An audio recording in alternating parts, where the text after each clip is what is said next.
Voilà, bonjour à chacun et à chacune. Bonjour aussi à celles et ceux qui nous suivent sur Internet. On est très content avec ma famille d'être présents au milieu de vous. Alors vous êtes bénis, beaucoup bénis même, parce que vous avez la grâce du Seigneur Jésus. Vous avez une magnifique région. Amen. Et ça, c'est un grand privilège. Et puis vous êtes aussi bénis d'avoir Dominique avec vous cette année. Et on se réjouit d'entendre tout ce que le Seigneur fait au milieu de vous. Donc, me voici devant vous. Voilà. Donc, je suis Fabien Boinet, je suis pasteur à Versailles et j'entame ma 6e année à Versailles. Auparavant, j'ai été pasteur à Calais, dans le Grand Nord. Donc, vous comprenez que je suis un gars du Nord. Le Sud est une découverte pour moi, mais ce que j'y vois est vraiment formidable. Donc, voilà, on se réjouit en tout cas à l'avance de pouvoir, à un moment donné, collaborer ensemble pour faire avancer l'œuvre du Seigneur. Amen. Voilà, en fait, avec ce qui a déjà été dit, les paroles qui ont été annoncées, je pourrais m'arrêter là, ne rien dire en fait, parce que tout a déjà été dit, mais je me réjouis parce que ce sont des confirmations que le Saint-Esprit nous donne pour justement nous donner de l'assurance lorsqu'on prêche la parole, de savoir que voilà, on ne s'est pas trompé et que ce que le Seigneur nous a mis sur le cœur, est dans le plan du Seigneur. Aujourd'hui, j'aimerais vous parler du Dieu qui restaure. Amen. Le Dieu qui te restaure. Est-ce que vous avez déjà essayé de recoller un vase cassé ? Je ne sais pas si ça vous est déjà arrivé. Vous avez un beau vase chez vous, malencontreusement il tombe par accident et là, vous ne pouvez pas vous résoudre à jeter tous ces morceaux parce que c'est peut-être un cadeau, un héritage, je ne sais quoi. Et donc peut-être vous tentez de recoller les morceaux du mieux que vous pouvez, mais en général, quand on fait ça, il reste toujours des marques de la cassure. Le vase, malgré toute notre patience, toute la minutie qu'on peut y mettre, reste fragile. Et on n'arrive pas à lui redonner l'apparence qu'il avait au départ. Et la restauration, c'est quelque chose qui effectivement va demander beaucoup d'attention, beaucoup de savoir-faire, beaucoup de doigté. Et je crois qu'on ne peut pas s'improviser restaurateur, que ce soit restaurateur d'œuvres d'art ou de quoi que ce soit. C'est quelque chose qui se travaille. Alors je ne sais pas si vous avez entendu parler de Cecilia Jiménez. Ça vous dit rien du tout ? Il y a quelques semaines, quelques mois même maintenant, elle a un peu fait la chronique sur Internet parce que cette dame, qui est une gentille mamie de 80 ans et qui est une fervente catholique, voulait bénir son église. Et comme vous savez, dans beaucoup d'églises catholiques, il y a des œuvres d'art, il y a des peintures, il y a ce genre de choses. Et là, il y avait une fresque du Christ qui était détériorée par le temps et elle en avait marre depuis toutes ces années de passer devant cette fresque et de la voir en si mauvais état. Et donc, elle s'est dit, je ne suis pas grand-chose, mais je vais essayer de restaurer cette peinture parce que je veux bénir mon église. Et elle a défrayé la chronique parce que, on va dire que son travail n'a pas donné le résultat attendu. Hop, je vais vous montrer ça. Voilà ce que ça donne. Donc, vous voyez l'œuvre avant et vous voyez l'œuvre après, ça n'a plus grand-chose à voir malheureusement. Et donc, ça a fait tout le tour de l'Internet et le monde entier a parlé de cette dame. Et je crois qu'on ne peut pas confier une œuvre d'art à n'importe qui. Vous êtes d'accord avec moi ? Si je vous proposais de restaurer une œuvre qui coûte peut-être des milliers d'euros, vous me diriez « Oh non, moi je n'ai pas envie d'y toucher, je ne voudrais pas donner ce genre de résultat, ça pourrait faire des catastrophes ». Mais j'aimerais vous dire que nous connaissons le meilleur des restaurateurs. Et ce restaurateur, c'est notre Dieu, bien entendu. Il est le créateur, il est celui qui a créé toutes choses. Et en tant que créateur, c'est le meilleur de tous les artistes, n'est-ce pas ? Je ne sais pas si vous avez déjà réfléchi à Dieu comme étant un artiste. Mais Dieu est fondamentalement un artiste parce qu'il fait à partir de rien des choses extraordinaires, des choses qui nous fascinent, des choses qui nous émerveillent.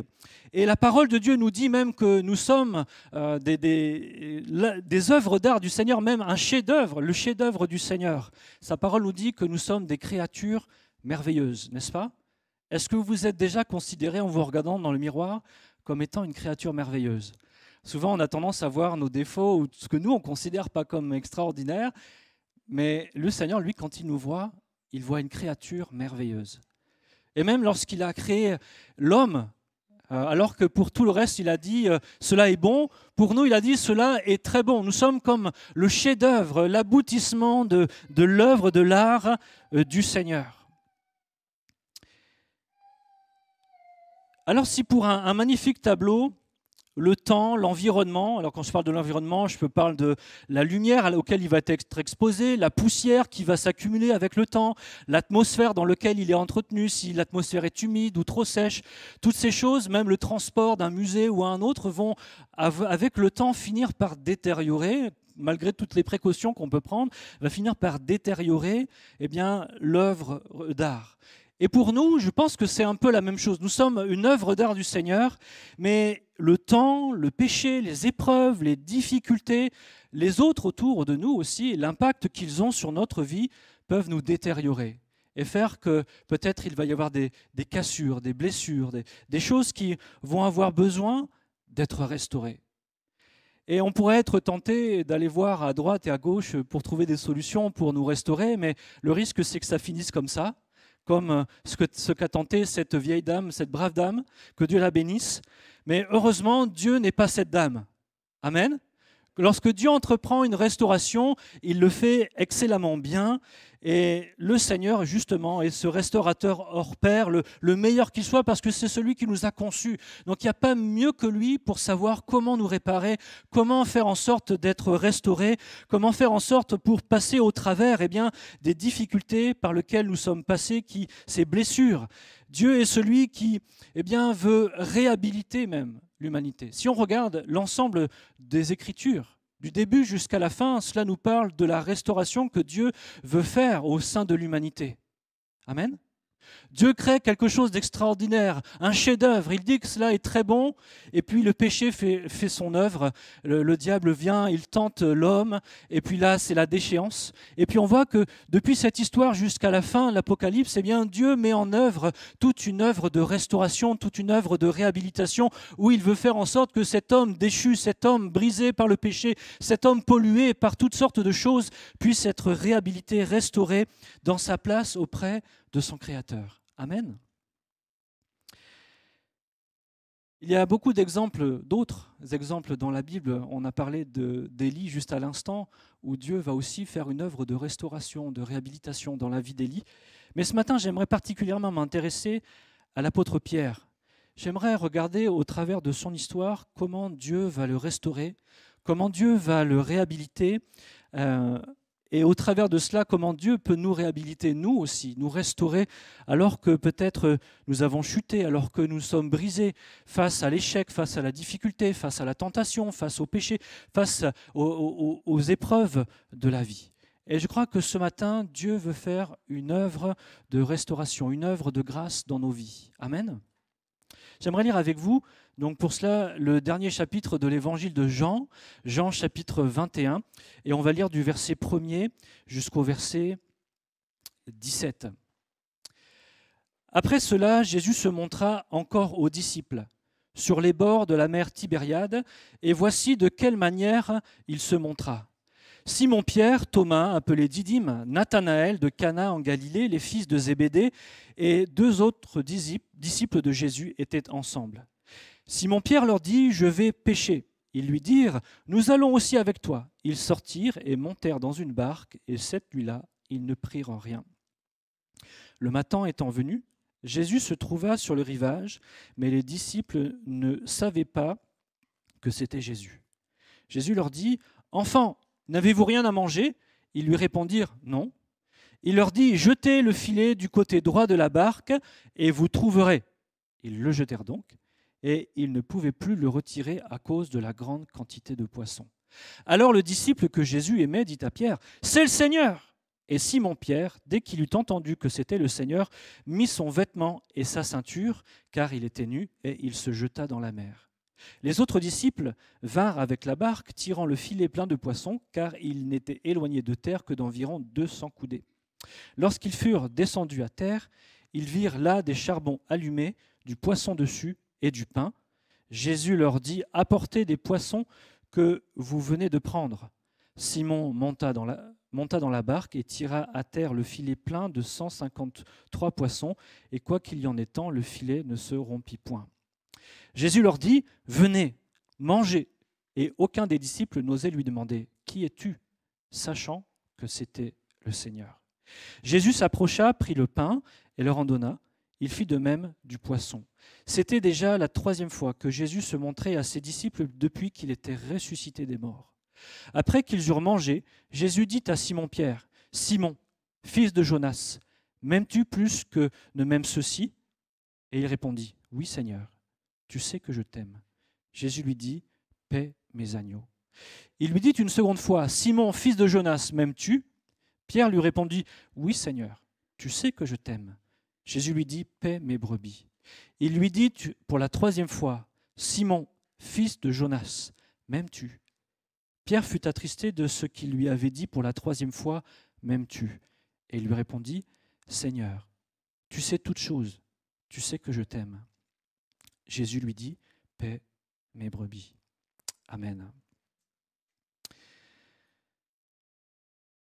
Alors j'aimerais vous parler, puisqu'on reste sur le thème du restaurateur, Dieu qui te restaure, des circonstances déjà d'une bonne réhabilitation, d'une bonne restauration. Le Pierre que nous retrouvons ici est bien différent de celui que nous avons au début des évangiles.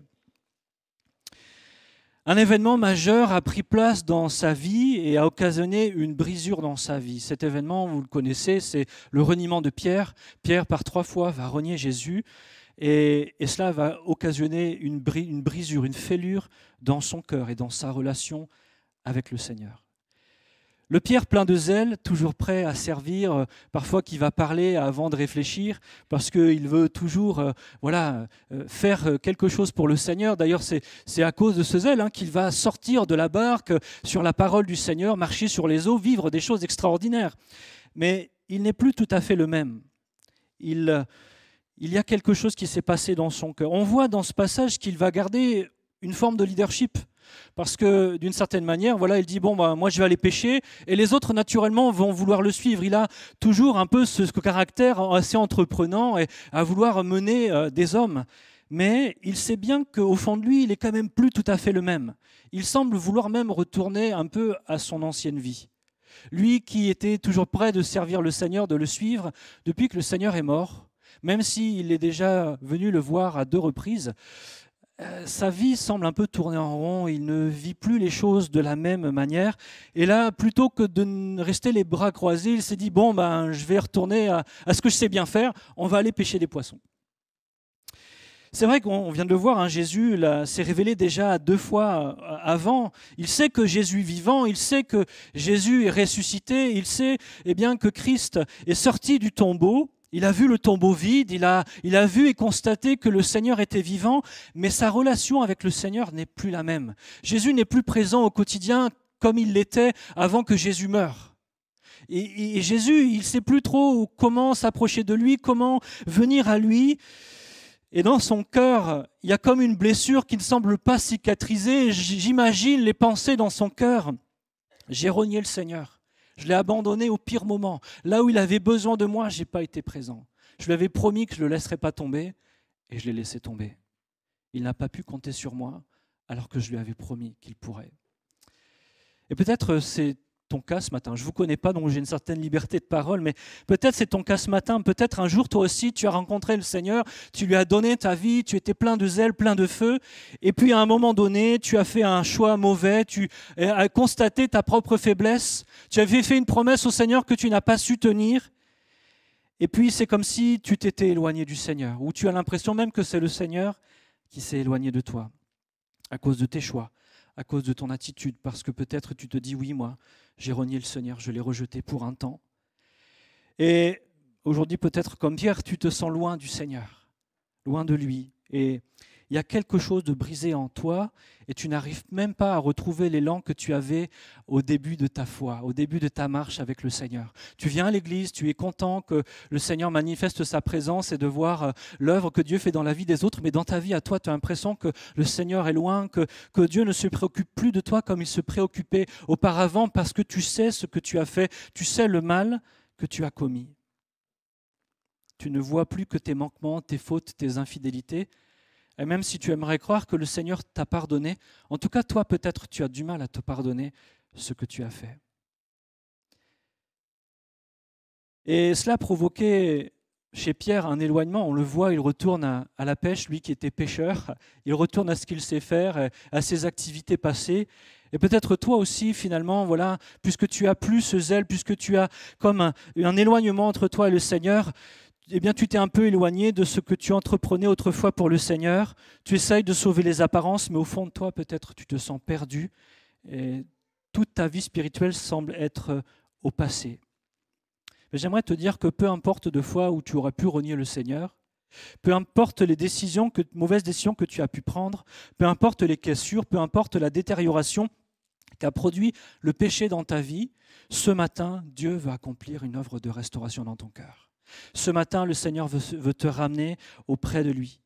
Et pour pouvoir faire une bonne restauration, on ne peut pas s'y prendre n'importe comment. Il y a besoin, pour celui qui entreprend la restauration, d'avoir en tête, ou en tout cas, à défaut d'une photo de l'œuvre originale, dans son esprit, une idée très précise de ce à quoi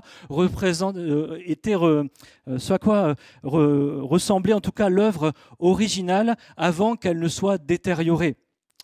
Et il faut aussi avoir une bonne connaissance de la manière dont l'artiste a peint le tableau, si on prend l'image d'un tableau. Nous avons l'avantage que c'est le Créateur lui-même qui restaure l'œuvre qu'il avait initialement mis en œuvre. Il est notre Créateur, il nous connaît parfaitement, il sait de quoi nous sommes faits, il connaît notre caractère, il sait notre vie, il connaît toute notre vie.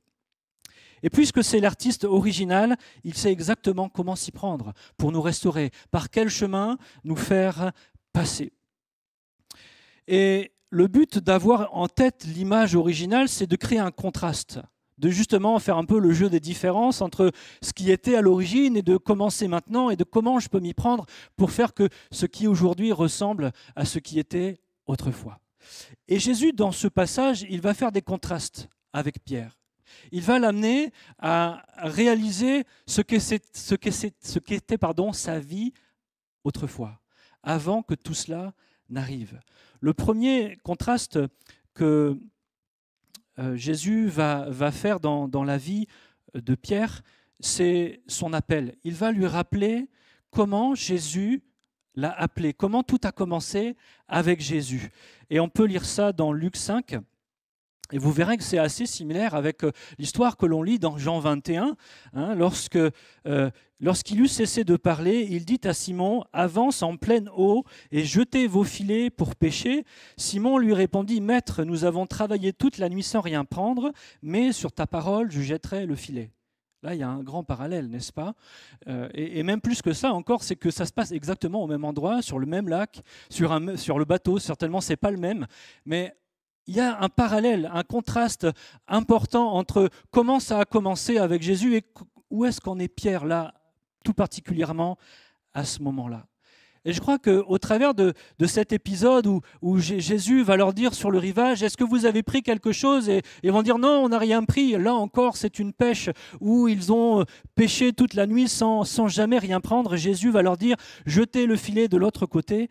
Et c'était comme pour rappeler à Pierre, souviens-toi de comment tout a commencé. Souviens-toi du moment où tu étais dans ta vie de pêcheur de poissons, où je suis monté dans ta barque et où je t'ai amené à amener ton bateau un peu plus loin, jeter ton filet et vivre cette première pêche miraculeuse et où je t'ai dit que je ferais de toi un pêcheur d'hommes. Et Jésus voulait amener les disciples et particulièrement Pierre à se souvenir de ce jour qui avait tout changé. Un peu plus loin, au verset 10, toujours dans Luc 5, il est écrit « Alors Jésus dit à Simon, ne crains point, désormais tu seras pêcheur d'hommes. » Se souvenir de comment tout a commencé.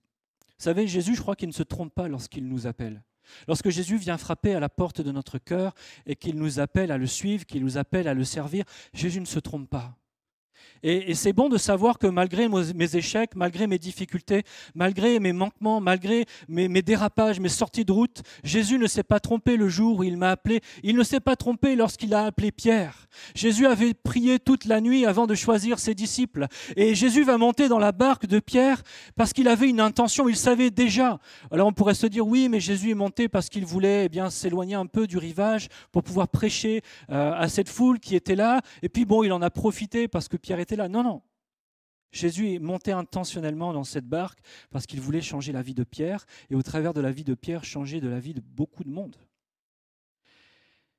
Et peut-être, toi tu te dis, oui, mais moi je ne suis pas Pierre. Mais j'aimerais te dire, ça ne change rien. Jésus ne se trompe pas, ne s'est pas trompé lorsqu'il t'a appelé. Jésus ne s'est pas trompé lorsqu'il a frappé à la porte de ton cœur. Jésus n'appelle pas des gens parfaits, il appelle des pécheurs. Jésus n'appelle pas des gens forts, des gens puissants, des gens qui savent tout. Jésus appelle des gens faibles, des gens petits. Et c'est Jésus qui est venu à Pierre la première fois, et c'est Jésus encore une fois qui vient à Pierre dans ce moment difficile de la vie de Pierre. Et peut-être toi, tu es dans ce même moment, tu te sens loin de Jésus, tu te sens indigne de l'appel que Jésus a placé sur ta vie, mais Jésus à nouveau ce matin vient à toi, frappe à la porte de ton cœur et aimerait te dire, je n'ai pas changé d'avis. L'appel qui est sur ta vie à me suivre et à me servir est toujours le même. L'appel que je t'ai lancé à être mon disciple est toujours le même. Quelles que soient tes failles, quels que soient tes échecs, quelle que soit ta misère présente, Jésus vient dans ta misère. Là, ce matin, Jésus vient dans ta difficulté ce matin. Jésus vient faire face à tes failles, à tes échecs avec toi et te dit, rappelle-toi comment tout a commencé. Un autre contraste que Jésus va faire, c'est celui du brasier. Le brasier de la discorde, qui est différent du brasier de la restauration que nous avons dans notre passage de Jean 21. Vous savez, ce n'est pas étonnant, Jésus, c'est l'alpha et l'oméga, le commencement et la fin. Il lui parle de son commencement à Pierre et puis il lui parle aussi de sa fin, c'est-à-dire comment tout ça est parti en vrille, comment tout ça a mal fini. Et tout cela a mal fini autour d'un brasier. Vous vous souvenez de cette histoire? Après le jardin de Gethsémanée, Pierre va suivre Jésus de loin et il va assister plus ou moins à son procès qui prend place dans la maison du souverain. Et là, il va être autour d'un brasier. Il va se réchauffer. Et dans ce brasier, il va être accusé. Mais si toi, tu es un disciple de Jésus, et une fois, deux fois, trois fois, il va dire non, non, moi je ne le connais pas, j'ai rien à voir avec Jésus. Et il nous est dit qu'à un moment donné, Jésus va le regarder et le coq va chanter trois fois. Et Pierre a compris ce qui venait de se passer. Et c'est ce que moi j'appelle le brasier de la discorde. Cet endroit où tout semble s'être terminé pour Pierre, entre Pierre et Jésus, où il y a eu comme une brisure, une cassure dans la vie de Pierre. Et puis, Jésus va, dans cette histoire de Jean 21, va l'accueillir autour d'un autre brasier. Un brasier sur lequel il va avoir mis du poisson à griller, du pain à cuire pour les accueillir, non pas avec des accusations, non pas avec des reproches, non pas avec le doigt pointé en lui disant « Toi, tu m'as renié, tu n'es qu'un moins que rien ». Non, Jésus vient là où il est, dans sa misère, dans sa situation difficile, et au lieu de venir avec un brasier d'accusation, il vient avec un brasier de restauration. Alors ça commence par la restauration du corps, mais c'est un brasier de restauration quand même, un brasier pour faire la paix. Et ce matin, Jésus, il vient à toi, là, par sa parole, non pas pour te condamner, non pas pour te rabaisser, non pas pour te dire que de toute façon il le savait, que ça ne pouvait finir que comme ça, mais il t'appelle parce qu'il veut te faire du bien. Il t'appelle parce qu'il a préparé quelque chose d'excellent pour toi, de la même manière qu'il a préparé quelque chose d'excellent pour Pierre. L'histoire ne s'arrête pas à nos échecs, l'histoire ne s'arrête pas à notre péché. Aussi grand soit-il, l'histoire continue. Parce que Jésus n'a pas dit son dernier mot à notre sujet. J'aime ce texte de Philippiens 1,6, qui dit « Je suis persuadé que celui qui a commencé en vous cette bonne œuvre la rendra parfaite pour le jour de Jésus-Christ. » Quelle promesse, n'est-ce pas? Peut-être nous, on est face à nos réalités humaines et on se dit, mais Seigneur va jamais réussir, je ne suis qu'un bon à rien, un misérable, de toute façon, je comprendrais que le Seigneur ne veuille plus de moi, que le Seigneur me mette de côté et que je reste au fond d'un placard et puis ça sera bien comme ça jusqu'à la fin de ma vie. Mais le Seigneur voudrait te dire ce matin, non. J'ai commencé une œuvre en toi et je veux la mener jusqu'au bout. Si peut-être le péché a produit une blessure, une cassure, compte sur moi pour restaurer ton cœur. Compte sur moi pour guérir ton âme. Compte sur moi pour t'amener à reprendre ton chemin.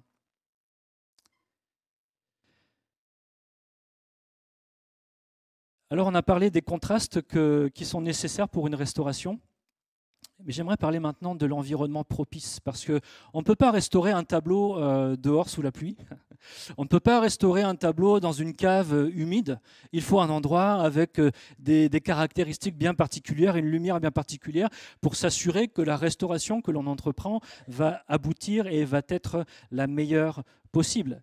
Et il en est pareil pour la restauration de nos cœurs et de nos vies. Il faut que ce soit fait dans de bonnes conditions afin que cette restauration soit parfaite.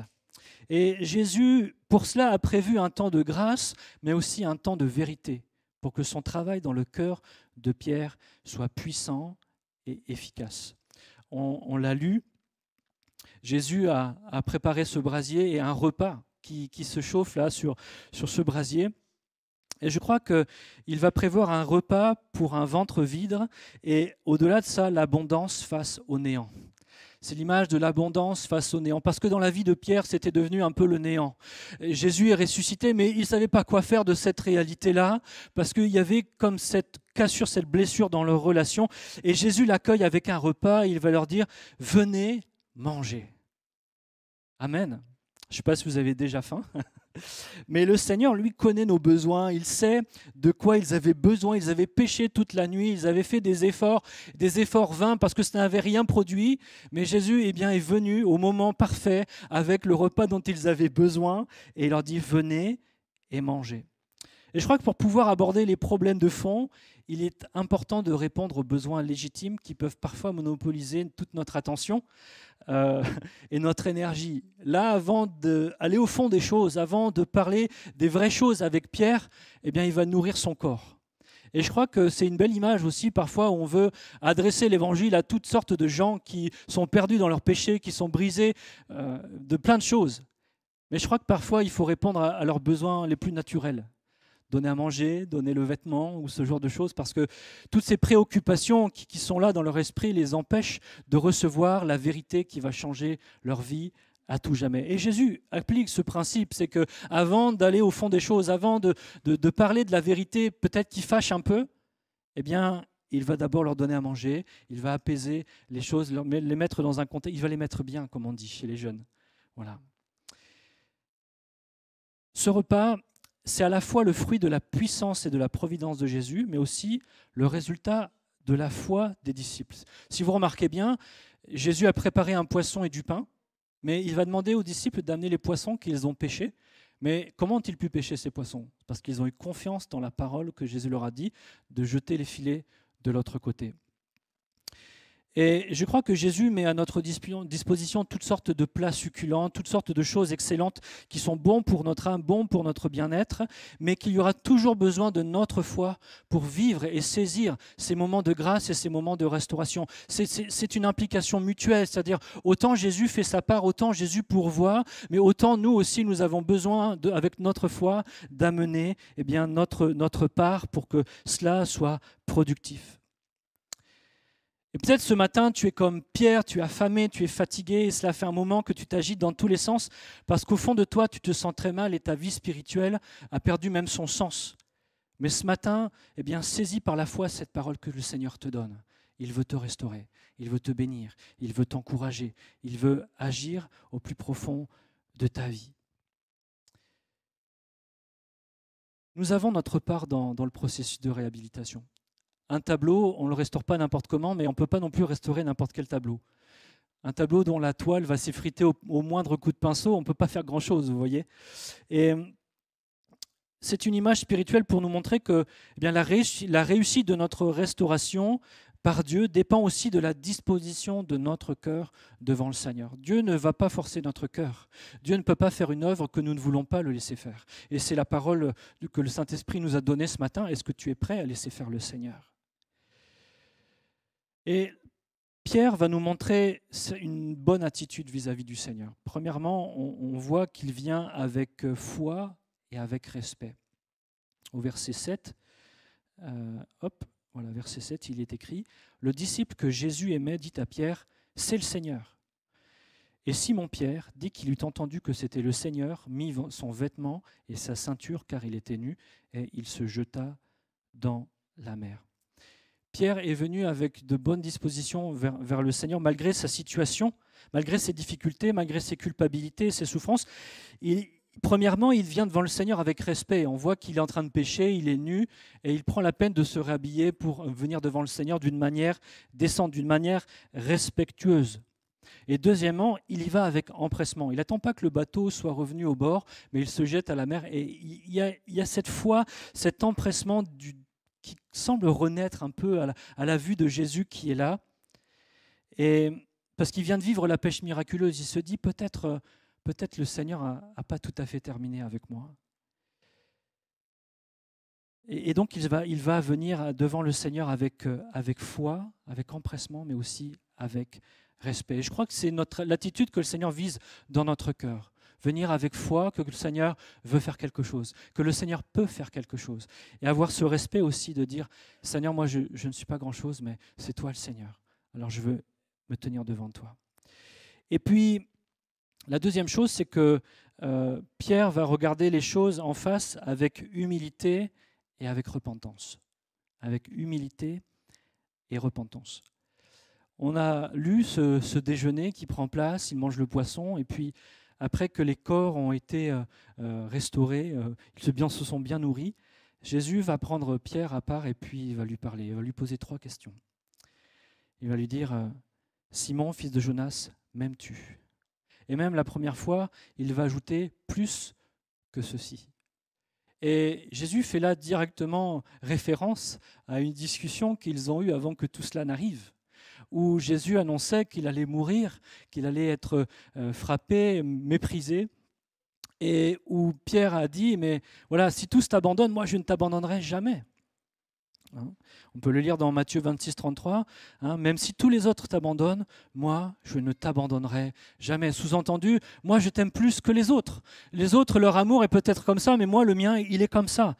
Et Jésus, par cette question, va l'amener à regarder les choses en face. Il veut l'amener à se rappeler, eh bien, quelle était la disposition de son cœur, qu'est-ce qui peut-être l'a amené à vivre ce qu'il a vécu. Et je crois que Pierre a pris conscience de son humanité volontaire, mais de son humanité déchue. L'esprit est bien disposé, mais la chair est faible.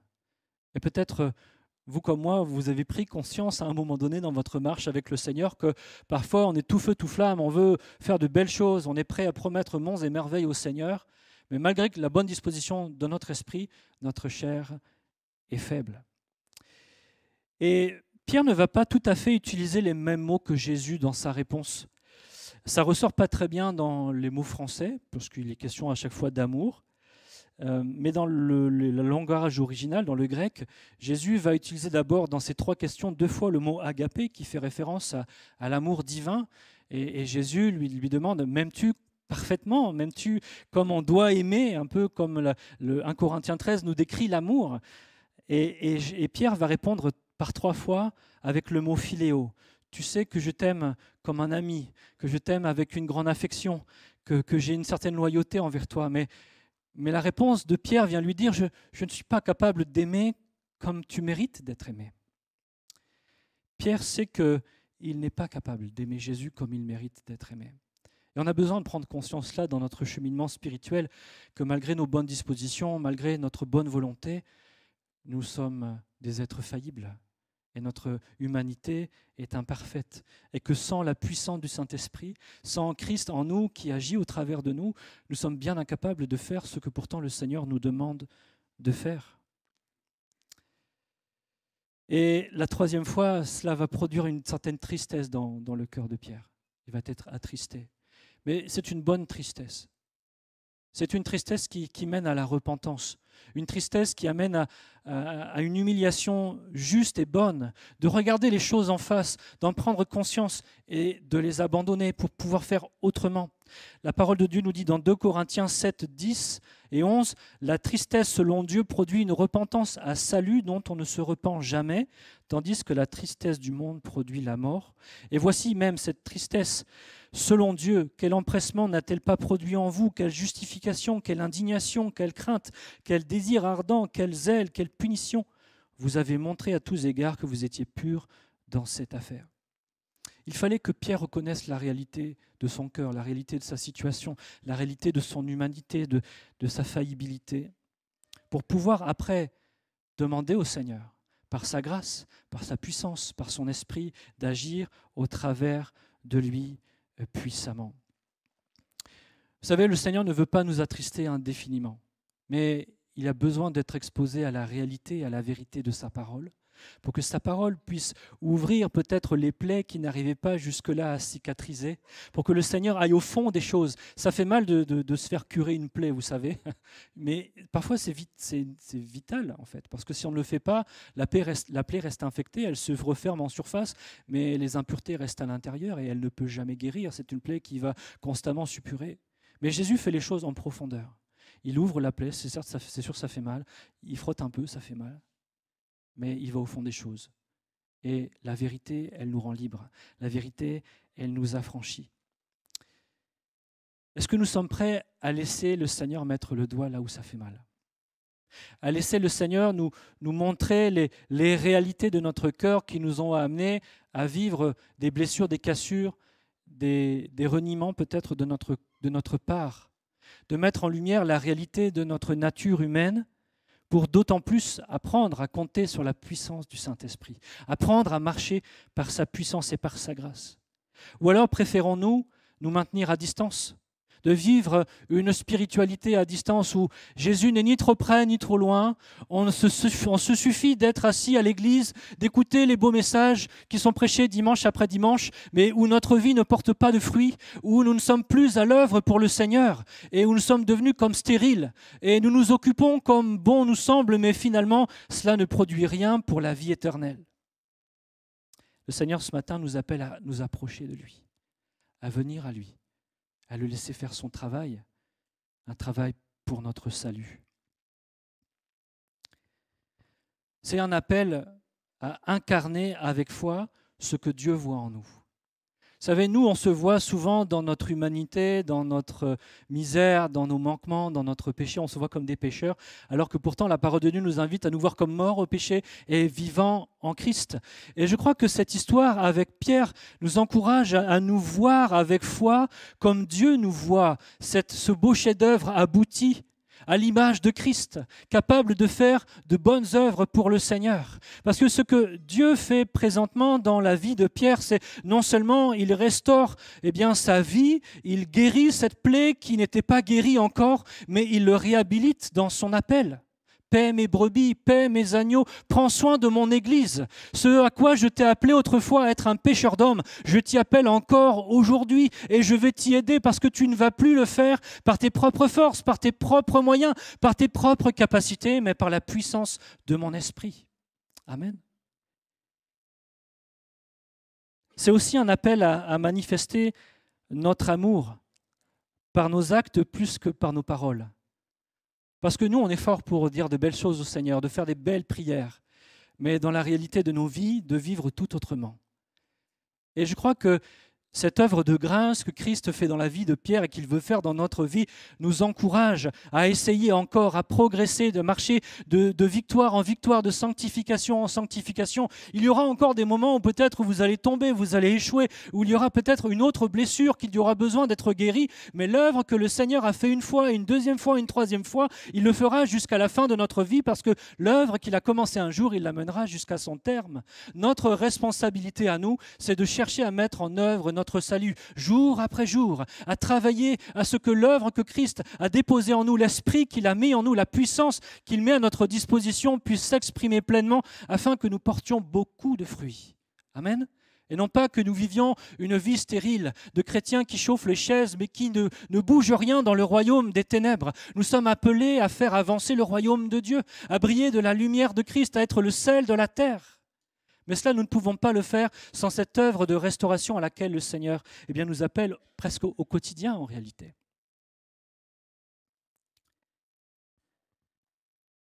C'est un appel à le suivre quoi qu'il arrive, par sa grâce et avec la puissance de son esprit. J'aime ce dernier parallèle, c'est le dernier, je ne l'ai pas mis dans mon PowerPoint, mais c'est pas grave, je vais vous le lire. Dans Jean 13, 36, donc c'est avant tout cela, Simon-Pierre lui dit « Seigneur, où vas-tu » Jésus répondit, « Tu ne peux pas maintenant me suivre où je vais, mais tu me suivras plus tard. » À ce moment-là, Pierre n'avait pas compris tout cela. Il n'avait pas compris combien il avait besoin de la grâce de Dieu dans sa vie, pas compris combien il avait besoin de dépendre du Saint-Esprit pour être opérant pour le Seigneur. Et il lui dit, mais Seigneur, toi, où tu vas, je veux te suivre, je ne veux pas te lâcher. Il était encore dans les illusions de son humanité. Et là, Jésus va lui dire, mais tu ne peux pas me suivre maintenant. Mais il ouvre la porte en disant, plus tard, tu me suivras. Et j'aime la conclusion de ce chapitre 21 parce que justement Jésus va lui dire « Suis-moi ». C'est bon, le problème est réglé. Pierre a pris conscience de son humanité, de sa faiblesse et de combien il avait besoin de compter encore chaque jour sur la grâce de Dieu pour pouvoir accomplir l'œuvre que le Seigneur lui avait confiée. Suis-moi. Et le Seigneur nous appelle à le suivre aujourd'hui, non pas avec nos propres forces, non pas avec nos propres moyens, mais avec sa grâce et avec son esprit. J'aimerais juste terminer en faisant peut-être un appel. Peut-être quelqu'un s'est reconnu dans cette parole, dans cet appel du Seigneur. Et alors que peut-être nous avons, on ferme les yeux, on ne regarde pas forcément ce qui se passe à droite chez le voisin ou à gauche, mais on veut se tenir devant le Seigneur et de dire « Oui, Seigneur, cette parole m'a interpellé. Oui, Seigneur, aujourd'hui, ma vie est comme loin de toi, comme stérile. C'est vrai, je te suis, mais de loin. Je n'ai plus cette proximité que j'avais avec toi autrefois à cause de telle ou telle chose dans ma vie. Seigneur, je veux que tu fasses une œuvre de restauration. » Et si c'est votre cas, simplement, je vous demanderai de vous lever à votre place, comme un pas de foi, de dire « Oui, Seigneur, je saisis cette parole. Oui, Seigneur, je veux reprendre ma marche avec toi. Oui, Seigneur, je veux que tu restaures, Seigneur, ma marche avec toi. Je veux que le péché sorte de ma vie. Je veux que le compromis sorte de ma vie. Je veux que la stérilité sorte de ma vie. Et je veux reprendre cet appel que tu as placé sur ma vie à te servir, à être fidèle et à voir la grâce s'accomplir au travers de ma vie. » Le Seigneur voit votre pas de foi ce matin. Et le Seigneur veut établir, commencer cette œuvre de restauration dans votre cœur. Il veut que vous sentiez sa présence, qu'il n'est pas loin de vous, qu'il n'est pas en colère contre vous, mais il veut simplement que vous laissiez sa parole, sa vérité toucher le fond de votre cœur et vous permettre de chasser peut-être toutes ces choses qui ont encore besoin d'être purifiées afin qu'il puisse avancer encore avec vous. Il veut vous restaurer, il veut vous guérir, il veut vous faire du bien. Amen. Amen.